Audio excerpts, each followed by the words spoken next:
Hello everyone, आज हम करेंगे how to find valency of elements. तो हम कैसे एलिमेंट्स की वैलेंसी फाइंड करते हैं उसके बारे में पढ़ते हैं।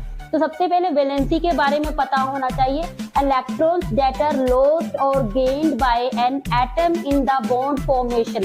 जब हम बॉन्ड फॉर्मेशन करते हैं तो एटम में से जितने इलेक्ट्रॉन लॉस्ट होते हैं और जो इलेक्ट्रॉन गेन होते हैं उसे वैलेंसी कहते हैं। तो सबसे पहले हमने इसको याद रखना है। के शेल एल एम एन, तो के में 2, एल में 8, एम में 18 और एन में 32 इलेक्ट्रॉन होते हैं।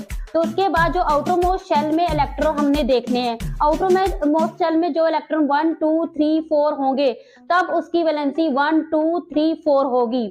अगर आउटर मोस्ट शेल में इलेक्ट्रॉन 5 6 7 है तो उसकी वैलेंसी जो है आपने 8 में से माइनस करनी है। जैसे 8 में से 5 को माइनस किया 3, 8 में से माइनस 6 को किया 2, 8 में से 7 माइनस किया तो 1। ऐसे ही वैलेंसी उसकी आ गई 3 2 1।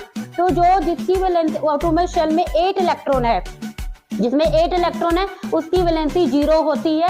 8 माइनस 8 0 वैलेंसी होती है। आगे हम एग्जांपल एक देते हैं, जैसे कि कार्बन है। कार्बन का एटॉमिक नंबर है 6, उसकी हमने लिखनी है KLM शेल में 2 और अब दूसरे शेल में हमारे आया 4 इलेक्ट्रॉन, क्योंकि 6 है टोटल, हमने 6 टोटल करने हैं 2 और 4 और उसकी वैलेंसी आ गई हमारे पास 4।